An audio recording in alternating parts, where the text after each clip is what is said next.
My channel. మన Tollywood young and talented హీరోస్లో energetic star Ram Pothineni కూడా ఒకరు. అయితే తన గత సినిమా ఆంధ్ర కింగ్ తాలూకా అనుకున్న రేంజ్లో సక్సెస్ కాలేదు, కానీ తనకి మంచి మార్కులు వచ్చాయి. ఇక ఈ సినిమా తర్వాత మళ్ళీ రామ్ వైల్డ్ స్టెప్ తీసుకుంటున్నారు. ఇస్మార్ట్ శంకర్, రెడ్ వంటి సినిమాలతో తనలోని మాస్ అండ్ వైల్డ్ యాక్టింగ్ని చూపించిన రామ్ పోతినేని ఇప్పుడు మరోసారి ఆ ట్రాక్లోకి వెళ్తున్నాడు. లేటెస్ట్గా అందుకు సంబంధించిన క్రేజీ ప్రీలుక్ పోస్టర్ వచ్చింది.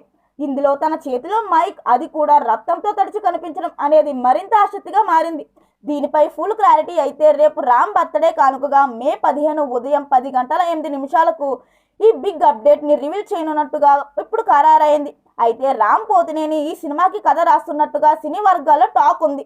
అంతేకాకుండా దర్శకుడిగా కూడా మారే ఛాన్స్ ఉన్నట్టుగా మరో రూమర్ కూడా ఉంది. సో ఇవన్నీ తెలియాలంటే రేపటి వరకు వెయిట్ చేయాల్సిందే. మరిన్ని వీడియోల కోసం మన ఛానల్ని సబ్స్క్రైబ్ చేయడం మర్చిపోకండి.